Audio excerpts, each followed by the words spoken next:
કાર્તિક કૃષ્ણ ગણેશ ચતુર્થી વ્રત કથા.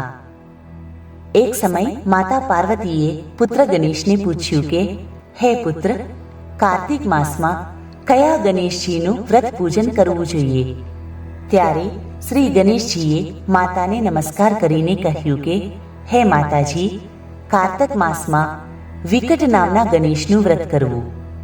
ચંદ્રોદય વખતે ચંદ્ર સમીપ અર્ઘ્ય આપીને ત્યારબાદ ભોજન કરવું. આ અંગેની વ્રતકથા આ પ્રમાણે છે. પૂર્વકાળમાં અગસ્ત્ય નામના ઋષિ સાગર તટે કઠોર તપ કરી રહ્યા હતા. તે સમયે એક પંખીની ઈંડામાં રહેલા પોતાના બચ્ચાનું સેવન કરતી હતી. પરંતુ તે સમયે સાગરમાં પાણીની ભરતી આવવાથી ઈંડા તણાઈ જતા પંખી દુઃખી થઈ ગયું.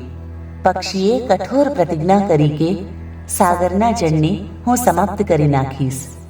આટલો વિરાટ સમુદ્ર અને આવું નાનું પક્ષી, આ પ્રમાણે પ્રતિજ્ઞા કરીને પંખીએ પોતાની ચાંચથી પાણી ભરીને બહાર ભૂમિભાગ ઉપર ફેંકવા માંડ્યું.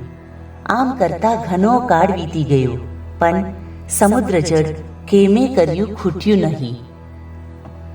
પક્ષી દુઃખી થઈને અગસ્ત્ય ઋષિના શરણે ગયું અને સમુદ્ર જળને શોષવાની પ્રાર્થના કરી. ત્યારે પક્ષીની સહાય માટે ઉદ્વિગ્ન ઋષિ વિચારમાં પડી ગયા કે આ જળ મારે કઈ રીતે શોષવું. ઋષિએ છેલ્લા ઉપાયે શ્રી ગણેશજીને પ્રાર્થના કરી અને 3 સંકષ્ટ ચોથનું વ્રત કરવાથી ભગવાન શ્રી ગણેશ પ્રસન્ન થયા.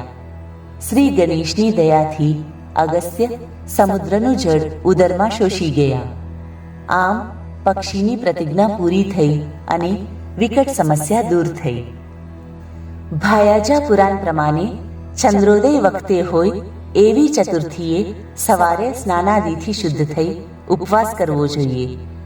સાયંકાલ વખતે અનેક પ્રકારના ફૂલ, પત્રો, ગંધ વગેરેથી દુર્વાદલ સહિત પૂજન કરવું.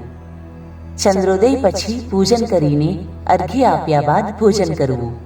બની શકે તો બ્રહ્મ ભોજન કરાવવું.